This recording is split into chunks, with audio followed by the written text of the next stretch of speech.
প্রিয় ছাত্রছাত্রীরা, আজকের বিষয় হলো ভারতের সংবিধান। তাহলে সংবিধান বলতে আমরা কি বুঝব? সংবিধান হচ্ছে প্রত্যেকটা দেশের প্রাণ, প্রত্যেকটা দেশের সামাজিক, রাজনৈতিক, অর্থনৈতিক, সাংস্কৃতিক ইত্যাদির ছবি তুলে ধরে আমাদের দেশের সংবিধান। সংবিধান একটি ঐতিহাসিক দলিল। এই সংবিধান অনুসারেই দেশের আইন কানুন, নিয়ম, পুলিশি ব্যবস্থা, রাষ্ট্র ব্যবস্থা, যুক্তরাষ্ট্রীয় ব্যবস্থা সমস্ত কিছু কিন্তু তার মধ্যে লিপিবদ্ধ করা থাকে। তো প্রত্যেকটা দেশেরই যেরকম সংবিধান থাকে, ঠিক আমাদের দেশেরও একটি সংবিধান আছে এবং পৃথিবীর মধ্যে একটা বলতে পারো যে বৃহত্তম সংবিধান। এবং তার সঙ্গে সঙ্গেও যে আমাদের যে সংবিধান যারা রচনা করেছেন তারা ভারতবর্ষের ভবিষ্যৎ, ভারতবর্ষের বর্তমান এবং অতীত ইতিহাসকে পর্যালোচনা করে একটা সুষ্ঠু রাষ্ট্র ব্যবস্থা যাতে গড়ে তোলা যায়, তার সঙ্গে সঙ্গে এমনও কিছু জিনিস যুক্ত করেছেন যে ভারতবর্ষ শুধুমাত্র একটি পুলিশি রাষ্ট্র না হয়ে জনকল্যাণকামী রাষ্ট্রে যাতে পরিণত করা যায়, তার কিছু কিছু ব্যবস্থা কিন্তু আমাদের ভারতবর্ষের সংবিধানে গ্রহণ করেছেন সংবিধান রচয়িতারা। তাই ভারতের সংবিধান হচ্ছে দেশের বৃহত্তম লিখিত সংবিধান। তাই বুঝতেই পারছো যে ভারতের সংবিধান হচ্ছে বৃহত্তম লিখিত সংবিধান। তাহলে যদি এখানে প্রশ্নটা আসে যে লিখিত সংবিধান, তার মানে লিখিত সংবিধান কথাটা বলার অর্থ হলো যে তাহলে সারা পৃথিবীতে হয়তো কোথাও না কোথাও অলিখিত সংবিধানও আছে। হ্যাঁ, একদম সত্যি যে অলিখিত সংবিধানও আছে। সেটা হচ্ছে ব্রিটেনে, অর্থাৎ ইংল্যান্ডের যে সংবিধান সেটা হচ্ছে কিন্তু অলিখিত সংবিধান, কিন্তু আমাদের সংবিধান হচ্ছে লিখিত সংবিধান। কারণ ইংল্যান্ডের যে শাসন ব্যবস্থা সেটা বহু পুরনো এবং তারা সারা পৃথিবীর মধ্যে সেই অলিখিত সংবিধান দিয়েই কিন্তু রাজ করেছে। কিন্তু আমাদের যে সংবিধান যখন রচনা হয় বা রচিত হয়, ঠিক সেই সময়টাই কিন্তু আমাদের দেশে বলতে পারো যে ব্রিটিশ শাসন ব্যবস্থা ছিল। সেই ব্রিটিশ শাসন ব্যবস্থার সময়কাল থেকেই কিন্তু আমাদের সংবিধান নিয়ে তোড়জোড় শুরু হয়ে যায়। তারপরে তো দেশ স্বাধীন হলো, তারপরে একটা সংবিধান রচনা করতে প্রায় 3 বছর সময় লেগেছিল। অর্থাৎ প্রথমে মনে রাখতে হবে যে আমাদের সংবিধান গণপরিষদে গৃহীত হয়েছিল কত সালে? 1949 সালের 26শে নভেম্বর। তাহলে আমাদের যে সংবিধান 1949 সালের 26শে নভেম্বর গণপরিষদ দ্বারা গৃহীত হয়েছিল এবং আমাদের এই সংবিধান কার্যকরী হয়েছিল 1950 সালের 26শে জানুয়ারি। তাই এই যে 26শে জানুয়ারি যেদিন থেকে আমাদের সংবিধান কার্যকর হয়েছিল, সেই দিনটাকে আমরা ভারতবাসী প্রজাতন্ত্র দিবস হিসাবে প্রতি বছর পালন করি।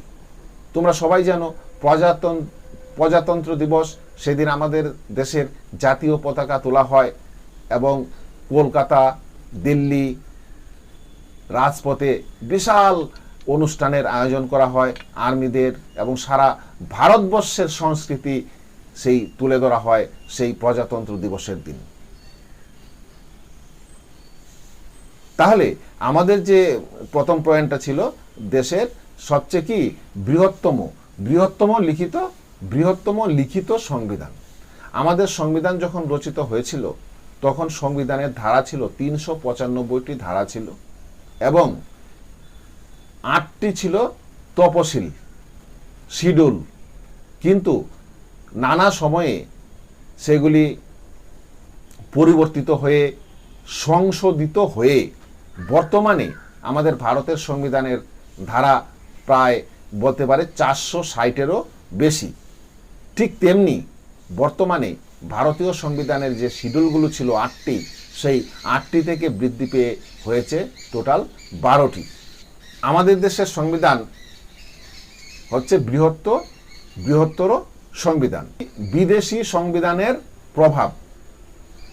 তো আমাদের দেশের সংবিধান রচনার সময় বিদেশি সংবিধানের কিন্তু কিছুটা প্রভাব পড়েছিল, কারণ পৃথিবীর অন্যান্য দেশের সংবিধান থেকে কিছু ভালো ভালো জিনিস যুক্ত করা হয়েছিল আমাদের দেশের সংবিধানে। কারণ ভারতবর্ষের যারা সংবিধান রচনা করেছিল তারা হচ্ছে ভারতবর্ষের খুব জ্ঞানী গুণী লোক ছিলেন, তাই তারা বিভিন্ন দেশের ভালো জিনিসগুলিকে নিয়ে আমাদের সংবিধানে কিন্তু আমাদের ভারতবর্ষের সংবিধানে তারা যুক্ত করেছিলেন। তাহলে চলো দেখে নেওয়া যাক কোন কোন দেশ থেকে কি কি বিষয়গুলি যুক্ত করা হয়েছিল। মার্কিন যুক্তরাষ্ট্রের সংবিধানের অনুকরণে আমাদের দেশের সংবিধানের শুরুতেই একটি প্রস্তাবনা যুক্ত করা হয়েছিল। প্রস্তাবনা।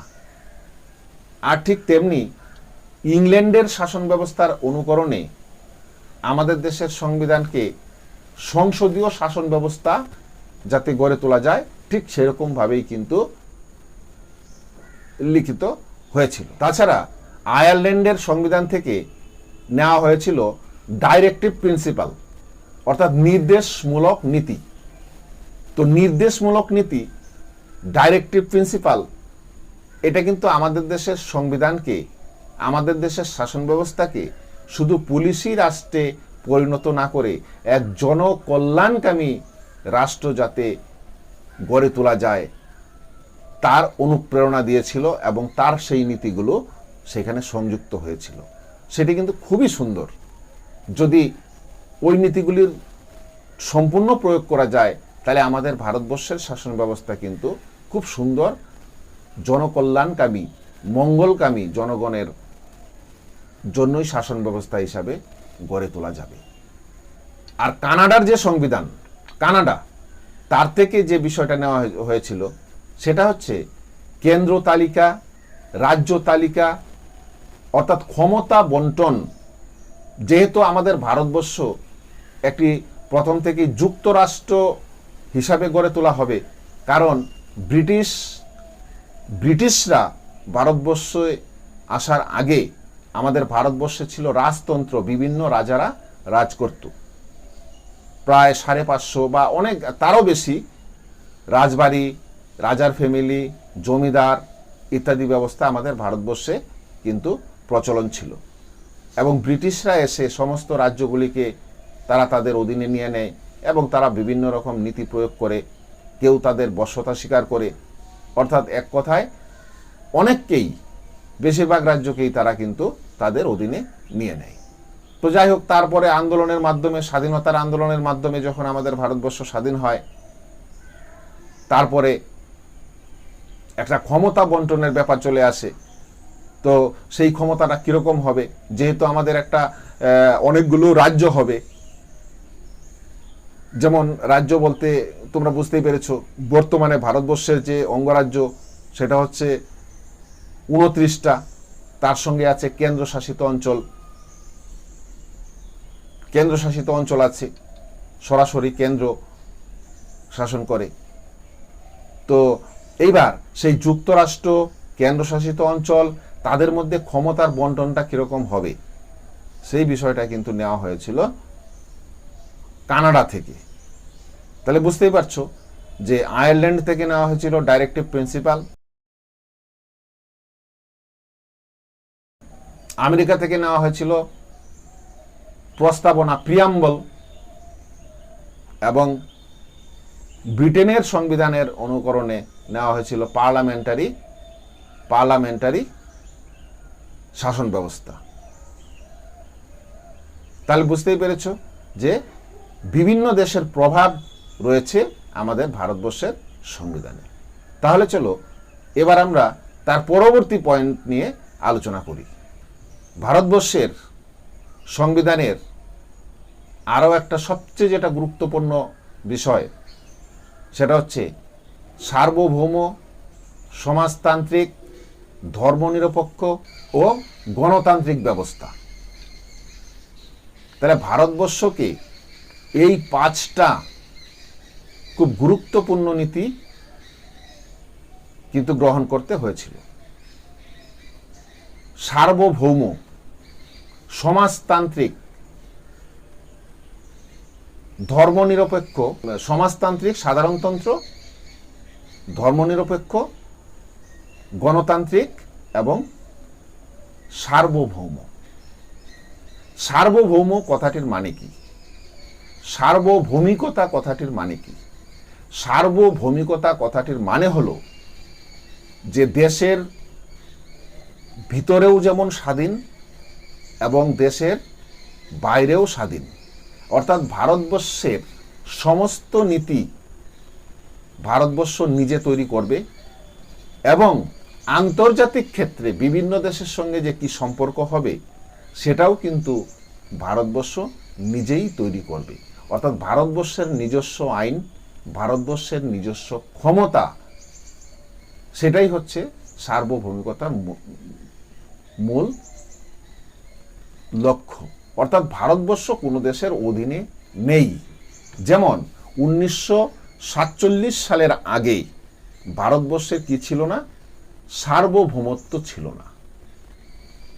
অর্থাৎ ভারতবর্ষ একটি রাষ্ট্র ছিল না। ভারতবর্ষের রাষ্ট্র তো বহুদিন থেকে আছে, কিন্তু ভারতবর্ষের যে সার্বভৌমত্ব সেটা ছিল না। কারণ রাষ্ট্রের অস্তিত্বটা ছিল ইংল্যান্ডের হাতে। কারণ তারা চরম ক্ষমতা প্রয়োগ করতে পারত ভারতবাসীর উপর।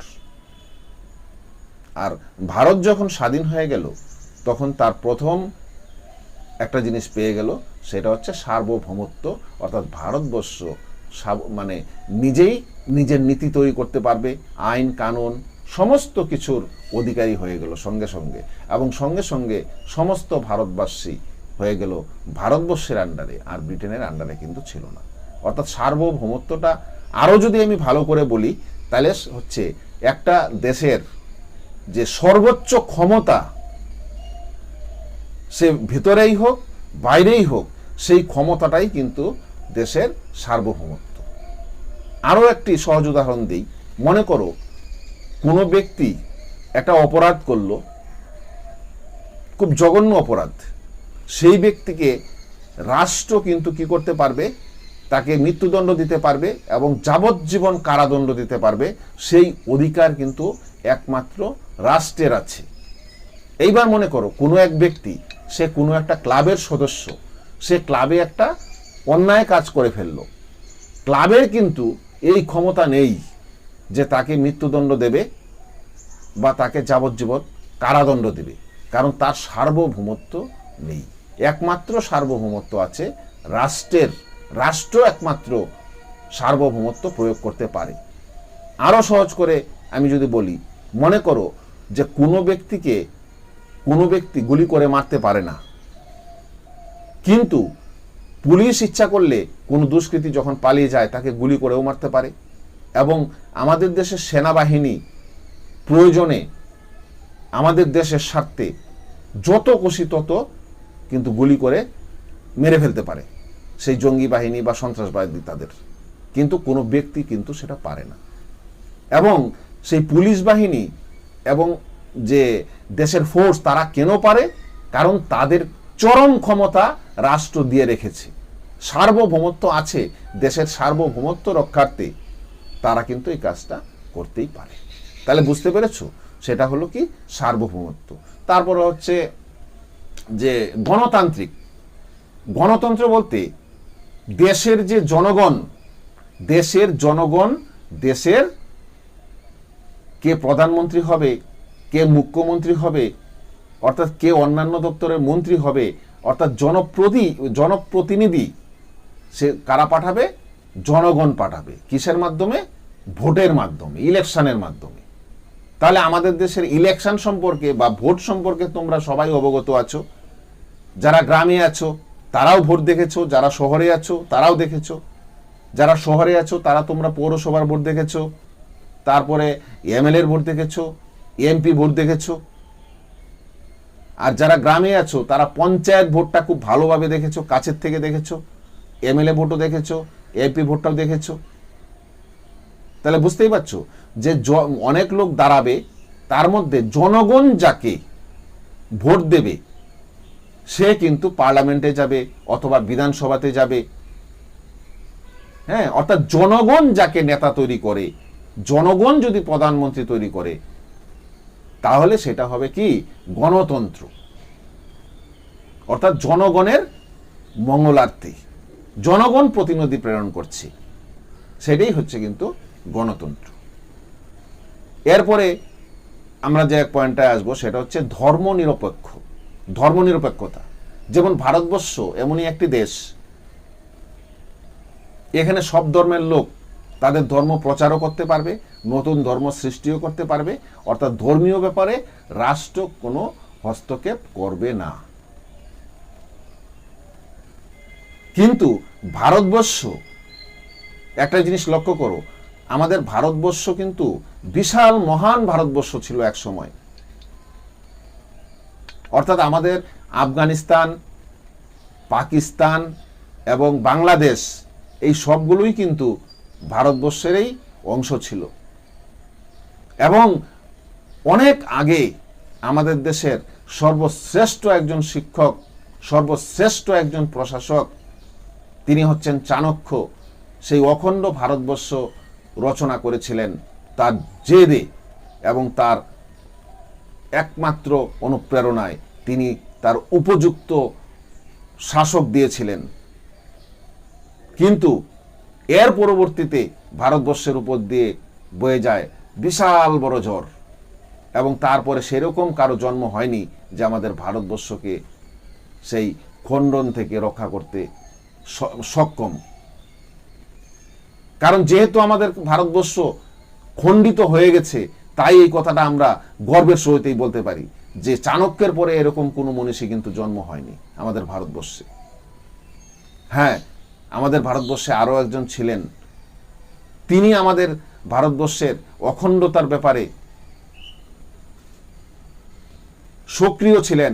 যদি তিনি আমাদের ভারতবর্ষের প্রধানমন্ত্রী হতেন, অথবা যদি তিনি আমাদের ভারতবর্ষে থাকতেন, অথবা তার যদি কোনো হদিশ পাওয়া যেত, আমাদের ভারতবাসীর মনে তার আকাঙ্ক্ষা, তার যে পিপাসা, আমরা কোনোদিন সেটা ভুলতে পারবো না। তোমরা হয়তো অনেকেই বুঝতে পেরে গেছো যে আমি কার কথা বলছি। তিনি হচ্ছেন নেতাজি সুভাষচন্দ্র বোস। আমাদের দুর্ভাগ্য, আজ আমাদের দেশ খণ্ডিত হয়েছে। একটা বাংলাদেশ হয়েছে, একটা ভারতবর্ষ, আর একটা হয়ে গেছে পাকিস্তান। রামায়ণ মহাভারত সেই সময়েও কিন্তু আমাদের অতি প্রাচীনকালে আমাদের ভারতবর্ষ একটাই ছিল। আমরা আমাদের তক্ষশিলা বিশ্ববিদ্যালয়কে হারালাম, সেটা বর্তমানে পড়েছে পাকিস্তান।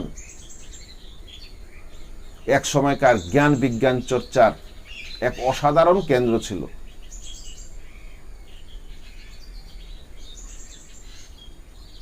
অর্থাৎ আমাদের দেশে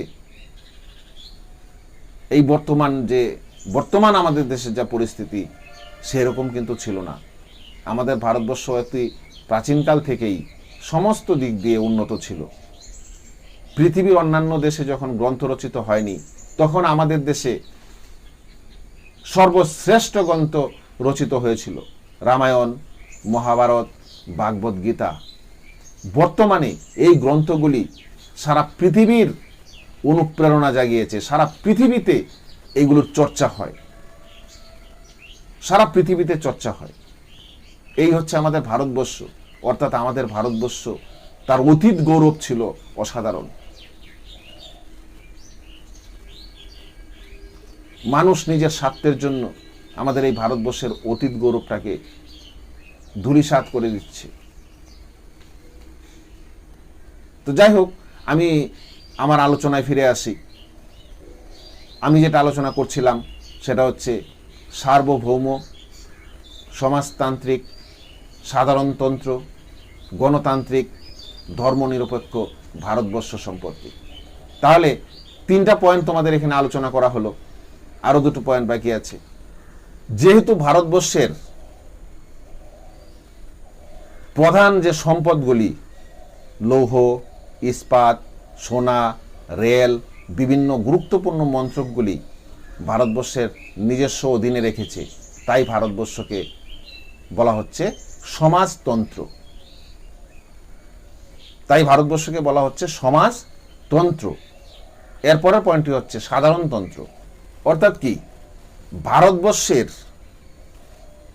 যে প্রধানমন্ত্রী বা রাষ্ট্রপতি, সেই পদগুলি যেহেতু নির্বাচিত, বংশানুক্রমিক নয়, তাই আমাদের এই ভারতবর্ষকে বলা হয়েছে কি সাধারণতন্ত্র। সাধারণের ব্যবস্থা, অর্থাৎ এতে সবাই অংশগ্রহণ করতে পারবে। তাহলে এবার আমরা পরবর্তী বৈশিষ্ট্যে যাচ্ছি। এবার আমরা পরবর্তী বৈশিষ্ট্যটা নিয়ে আলোচনা করছি, যুক্তরাষ্ট্রীয় ব্যবস্থা। অর্থাৎ আমাদের ভারতবর্ষে একটা যুক্তরাষ্ট্রীয় ব্যবস্থা হিসাবে গড়ে উঠেছে। কিরকম, আমাদের ভারতবর্ষ যেহেতু অনেক বড়, সেই উত্তর থেকে দক্ষিণ, সেই হিমালয় থেকে কাশ্মীর থেকে কন্যাকুমারী, আর এদিকে মণিপুর থেকে হচ্ছে গুজরাট, এই এত বড় ভারতবর্ষ পরিচালিত করার জন্য আমাদের যে তৎকালীন নেতারা, তারা ভারতবর্ষকে যুক্তরাষ্ট্র হিসাবে গড়ে তুলেছেন। অর্থাৎ অনেকগুলি প্রদেশ নিয়ে, যেমন বর্তমানে তার উদাহরণ হিসাবে যদি বলো, যেমন আসাম, বেঙ্গল, বিহার, উড়িষ্যা, তামিলনাড়ু, উত্তরপ্রদেশ, মধ্যপ্রদেশ, হরিয়ানা, তারপরে হচ্ছে দিল্লি। তাহলে বুঝতে পারছো, এইগুলি প্রত্যেকটা যে প্রদেশ, এই প্রদেশগুলোকে নিয়ে আমাদের টোটাল একটা ভারতবর্ষ। একটা জিনিস লক্ষ্য করো, প্রত্যেকটা প্রদেশের কিন্তু ভাষা আলাদা, সংস্কৃতি আলাদা, কিন্তু তা সত্ত্বেও আমরা সবাই কিন্তু ভারতবাসী। অর্থাৎ জাতীয় ঐক্যের ক্ষেত্রে আমরা কিন্তু পিছিয়ে নেই, আমরা কিন্তু সবাই হচ্ছে ভারতবাসী। একটাই উদাহরণ দেই, আমরা ভারতবাসীরা, আমরা যারা বাংলার লোক, আমরা তামিল বুঝি না। আমরা যারা বাংলার লোক, তারা কিন্তু আমরা কেরালার ভাষা বুঝি না। কিন্তু তা সত্ত্বেও ভারতবর্ষে যদি কোনো ক্রিকেট ম্যাচ হয়, বিশেষ করে ইন্ডিয়া এবং পাকিস্তানের সঙ্গে, তাহলে সারা ভারতবর্ষ কিন্তু এক কথায় সবাই কাকে সাপোর্ট করবে? আমাদের ভারতবর্ষকে সাপোর্ট করবে, আর মনে মনে ভাববে যে পাকিস্তান হারুক। এই যে আমাদের মনে মনে ভারতের প্রতি যে এত ভালোবাসা, এইটাকেই বলে আমাদের জাতীয়তাবাদ বলে। জাতীয়তাবাদ অর্থাৎ জাতীয় ক্ষেত্রে আমরা সবাই এক হয়ে যাই। আমাদের দেশ যখন সন্ত্রাসবাদীরা আক্রমণ করে, আমাদের দেশের সৈন্য তারা যখন শহীদ হন, তখন কিন্তু আমরা প্রত্যেকটা ভারতবাসী, আমরা দেখি না সে কে কোন জাতের, আমরা কিন্তু কে কোন জাতের সেটা দেখি না, আমরা এক কথায় তাদের জন্য আমরা চোখের জল ফেলি, এবং তাদের ফ্যামিলির পাশে আমরাও দাঁড়াই, এবং আমাদের সরকার একসঙ্গে আমরা কিন্তু দাঁড়িয়ে যাই। এইটাই হচ্ছে আমাদের জাতীয় ঐক্য। অর্থাৎ আমাদের ভারতবর্ষ যুক্তরাষ্ট্র হতে পারে, কিন্তু আমরা জাতীয় ক্ষেত্রে সবাই এক। অর্থাৎ তাহলে বুঝতেই পেরেছো। এবং এই যুক্তরাষ্ট্রের জন্য যুক্তরাষ্ট্রীয় অনেক কিছুই আছে, যেমন আদালত আছে, যেমন হাইকোর্ট আছে, সুপ্রিম কোর্ট আছে। দেখো, আমাদের যেমন আলাদা আলাদা রাজ্য আছে, কিন্তু আমাদের যে বিচার ব্যবস্থা কিন্তু একটা অখণ্ড বিচার ব্যবস্থা। সেটা কিরকম?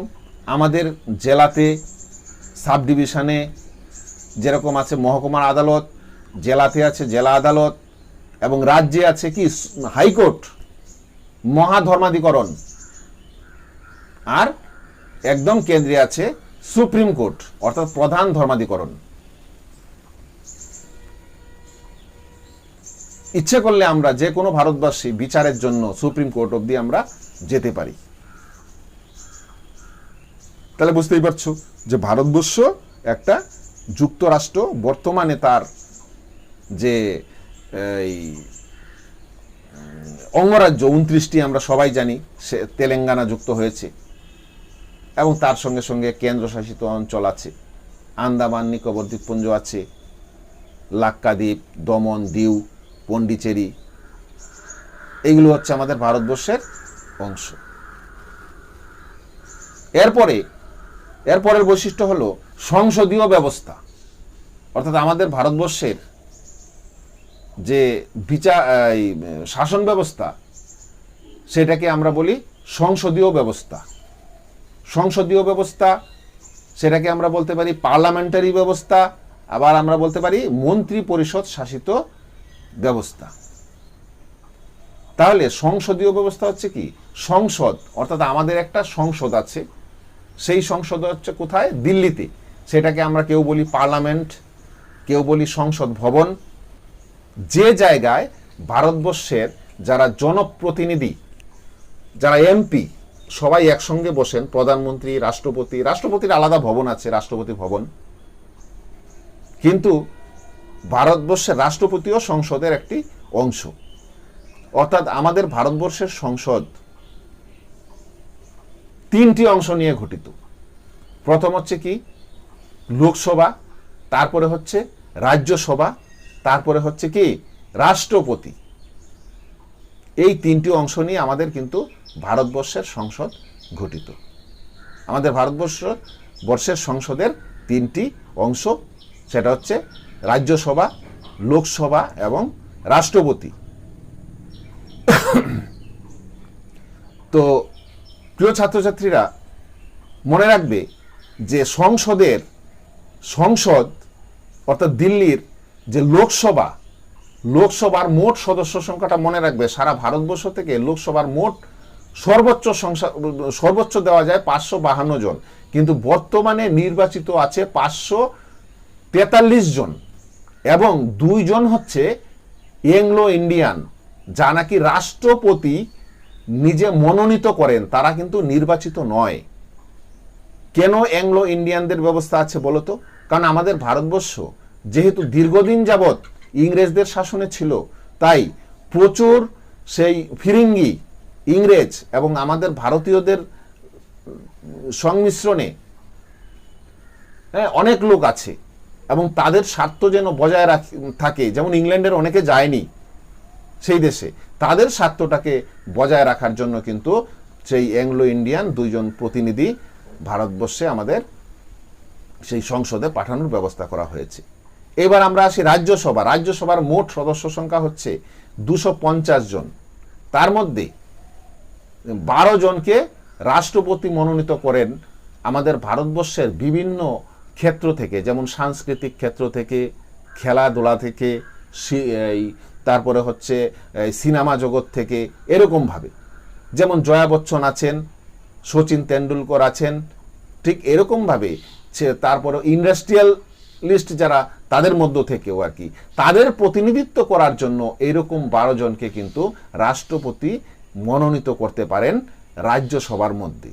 আর বাকি 238 জন আছে, তারা বিভিন্ন অঙ্গরাজ্য থেকে নিযুক্ত হন এবং সেই রাজ্যের জনসংখ্যা অনুসারে। যেমন আমাদের পশ্চিমবঙ্গ থেকে রাজ্যসভায় টোটাল সংসদ আছেন 16 জন, টোটাল হচ্ছে 16 জন। উত্তরপ্রদেশ থেকে একটু বেশি হবে, কারণ যেহেতু ওখানে এমএলএ এমপি সংখ্যা বেশি, তাহলে বুঝতেই পারছো। এবং তার সঙ্গে সঙ্গে হচ্ছে রাষ্ট্রপতি। ঠিক আছে, তাহলে এবার আমরা পরবর্তী পয়েন্টে আসি, মৌলিক অধিকার। যেমন আমাদের ভারতবর্ষের সংবিধানে মৌলিক অধিকারকে কিন্তু সংযুক্ত করা হয়েছে। প্রথমে সেই মৌলিক অধিকারগুলোর মধ্যে 7টি বিষয় ছিল। শেষের বিষয়টা ছিল হচ্ছে অর্থনৈতিক ব্যবস্থা। কিন্তু সেই অর্থনীতিটাকে সেই লিগ্যাল অধিকারে রাখা হয়েছে বর্তমানে আর নেই। বর্তমানে মৌলিক অধিকার আছে টোটাল 6টি। এই 6টি মৌলিক অধিকারের মধ্যে আছে সাম্যের অধিকার, স্বাধীনতার অধিকার, ধর্মীয় স্বাধীনতার অধিকার, অত্যাচারী শোষিত না হওয়ার অধিকার, সংস্কৃতি ও শিক্ষা বিষয়ক অধিকার, সাংবিধানিক প্রতিবিধানের অধিকার। এই টোটাল বর্তমানে 6টি আছে। আমাদের ভারতীয় সংবিধানের একটা নির্দিষ্ট ধারায় এই অধিকারগুলিকে লিপিবদ্ধ করা হয়েছে।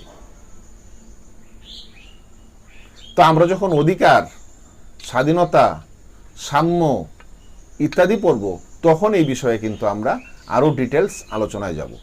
কারণ আজকে আমরা শুধুমাত্র আলোচনা করছি যে ভারতীয় সংবিধানের বৈশিষ্ট্য, অর্থাৎ বৈশিষ্ট্যের মধ্যে যে বিষয়গুলি যুক্ত করা আছে, যে প্রধান প্রধান বৈশিষ্ট্য, সেইগুলি আমরা আলোচনা করি। কারণ ভারতের সংবিধানের এত বৈশিষ্ট্য, সেটা একটা নোটে কিন্তু টোটালটা কমপ্লিট করা যাবে না। আমি প্রয়োজনে পরবর্তীতে আবার আসব। কিন্তু তোমরা যারা উচ্চ মাধ্যমিকের স্টুডেন্ট, তাদের এতগুলি দেওয়ার দরকার নেই। সেই যতটুকু তোমাদের মার্কস অনুসারে যতগুলো পয়েন্ট দেওয়া দরকার, সেটাই কিন্তু তোমরা দেবে। তো আজকে যেহেতু আমি আলোচনায় আসছি, তোমরা আলোচনাটা পুরো শোনো, এবং এর পরবর্তীতে তোমাদের যখন নোটসের প্রয়োজন হবে, তাহলে তোমরা আমার ইউটিউব চ্যানেলে গিয়ে নোটসটাও কিন্তু লিখে নিতে পারো। আমি যেরকম একদিকে বিশ্লেষণ করে তোমাদের বলছি, ঠিক সেরকমভাবে নোটস আকারেও কিন্তু দিয়েছি। এবং তোমরা দুটোই শুনবে, অর্থাৎ ক্লাসটাও শুনবে, নোটসটাও নেবে, তাহলে তোমরা আরও বেশি উপকৃত হবে এবং তোমাদের মনে থাকবে। বিষয়টা কিন্তু খুব ভালোভাবে মনে থাকবে। কারণ তোমরা বুঝতেই পারছো, এখন যেহেতু তোমরা ক্লাস পাচ্ছ না, করোনা পরিস্থিতিতে তোমরা ক্লাস থেকে বঞ্চিত আছো, তাই তোমরা কিন্তু আমার আলোচনা এবং নোটস দুটোই কিন্তু ভালো করে ফলো করবে। আর তার সঙ্গে সঙ্গে আমার চ্যানেলটিকে অবশ্যই কিন্তু সাবস্ক্রাইব করে রাখবে। কারণ যে কোনো নোটস এবং আমাদের চ্যানেলে প্রচুর টপিক থাকে, সেই টপিকগুলো তুমি কিন্তু দেখলে, অনেক কিছু টপিক থাকে, আসন, যোগা, মেডিটেশন, কৃষিকর্ম, নানা ধরনের ক্রিয়েটিভিটি, তারপরে হচ্ছে শর্ট ফিল্ম, গান, অনেক কিছু থাকবে। সেগুলো কিন্তু প্রত্যেকটা জিনিস তুমি ফলো করবে বেশ, তাহলে তোমার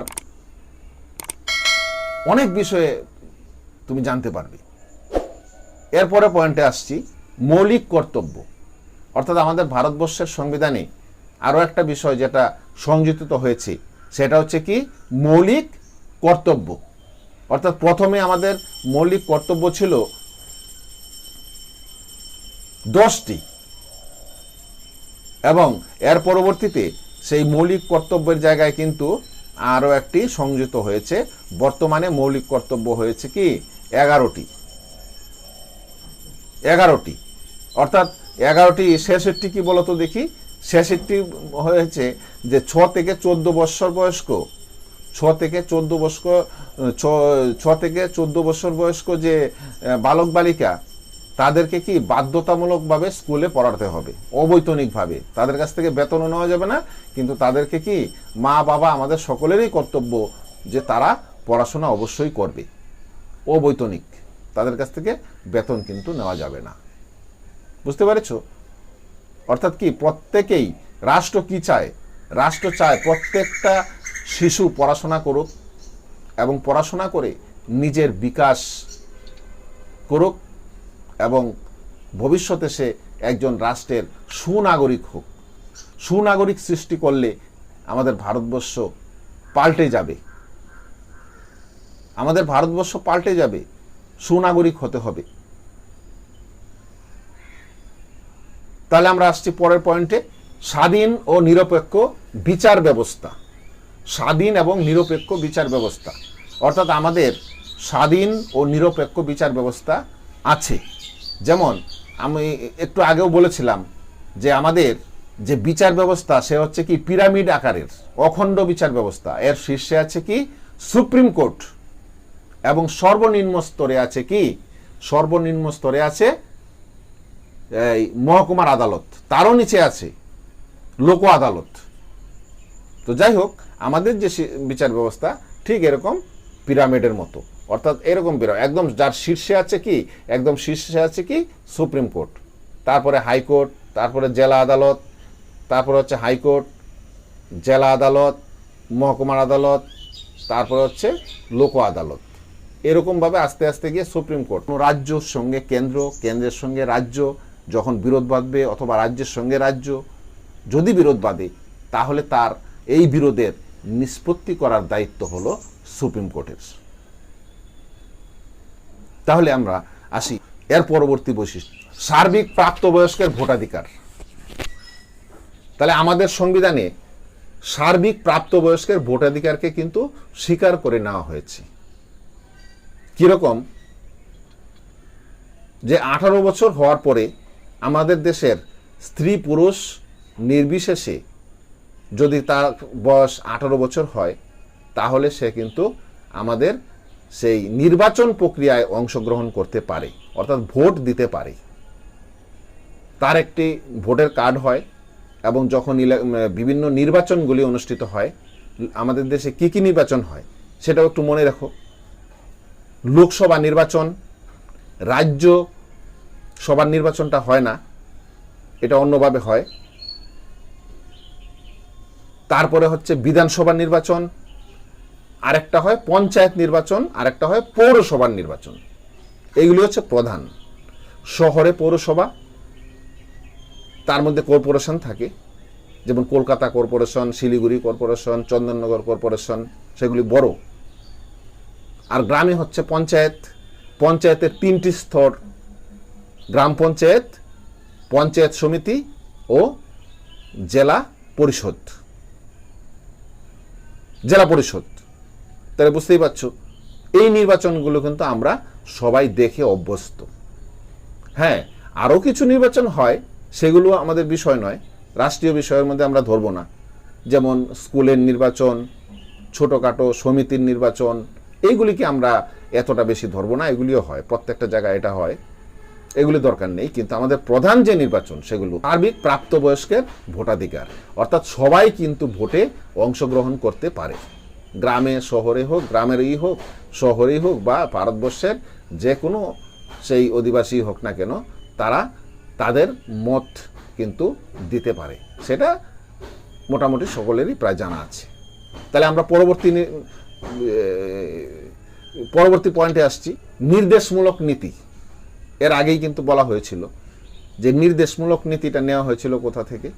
আয়ারল্যান্ডের সংবিধান থেকে। তো যাই হোক, এবার যদি আমরা একটু বলতে চাই যে নির্দেশমূলক নীতিটাও কিন্তু ভারতের সংবিধানের একটা অন্যতম প্রধান বৈশিষ্ট্য। কারণ ভারতবর্ষের যে শাসন ব্যবস্থা, সেটা শুধু পুলিশি শাসন ব্যবস্থা না হয়ে যাতে সেটাকে জনকল্যাণকামী শাসন ব্যবস্থা হিসাবে গড়ে তোলা যায়, তার জন্য সেই কতগুলি নির্দেশমূলক নীতির কিন্তু প্রয়োগ করা হয়েছে। এবং এইগুলোকে ধীরে ধীরে বলছে প্রয়োগ করতে, এবং এইগুলো প্রয়োগ করলে আমাদের দেশ একটা জনকল্যাণকামী রাষ্ট্রে পরিণত হবে। কিন্তু তার প্রয়োগ কিন্তু হচ্ছে। যেমন কথার কথা, যেমন প্রসূতিদের জন্য, যেমন একটা তোমরা দেখেছো নিশ্চয় জানে কি করে প্রসূতিদের নিয়ে যায়, হসপিটালে নিয়ে যায়, উল্টা টাকা পয়সা দেয়, ফ্রিতে নিয়ে যায়। এটাও কিন্তু সেই নির্দেশমূলক নীতিরই একটা মানে ফলশ্রুতি তোমরা বলতে পারো। এরকম আরো অনেক বিষয় আছে।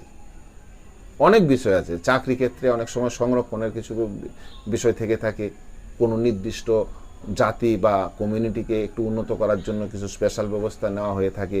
ঠিক সেরকমভাবে অনেকগুলো বিষয় আছে নির্দেশমূলক নীতিতে, যা নাকি আমাদের দেশের শাসন ব্যবস্থাকে আরও মজবুত এবং খুব সুন্দর করে যাতে গড়ে তোলা যায়, এবং দেশের একটা বেশি অংশকে খুব ভালোভাবে পরিষেবা দেওয়া যায়। ঠিক আছে, এরপরে আসি ক্ষমতা স্বতন্ত্রীকরণ নীতির অনুপস্থিতি। ক্ষমতা স্বতন্ত্রীকরণ নীতি হচ্ছে কি? Separation of powers.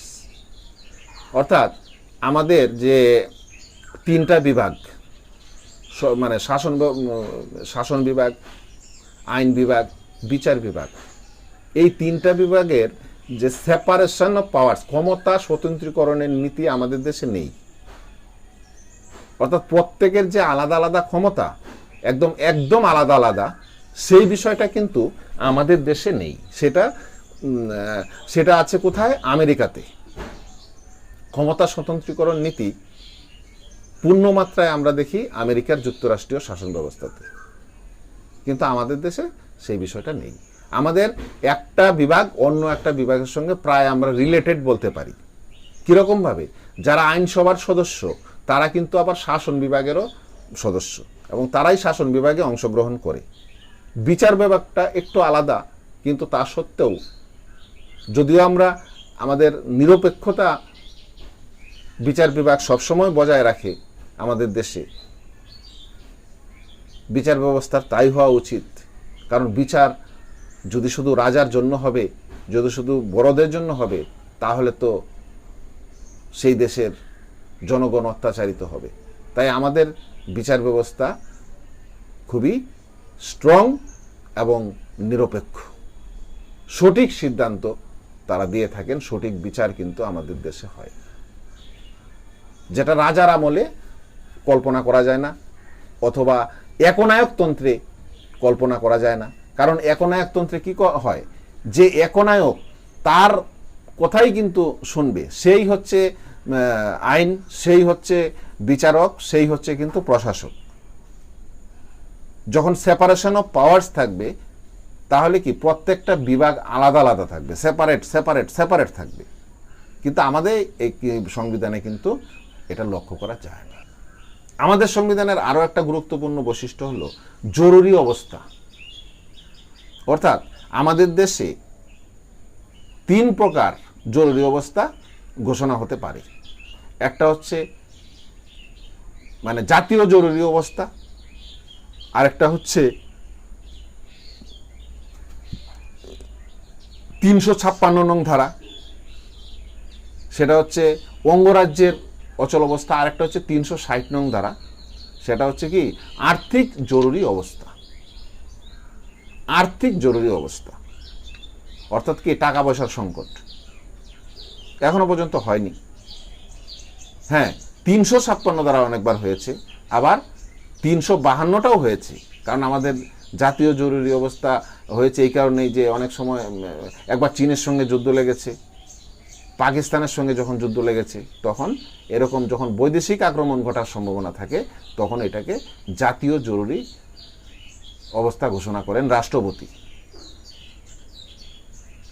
তাহলে প্রিয় ছাত্রছাত্রীরা, এখানে আমরা প্রায় অনেকগুলো পয়েন্টই আলোচনা করলাম। তো এই কয়েকটা পয়েন্ট যদি তোমরা শেখো, তাহলে অন্ততপক্ষে উচ্চ মাধ্যমিকের জন্য যথেষ্ট। আর এই নোটটাকে,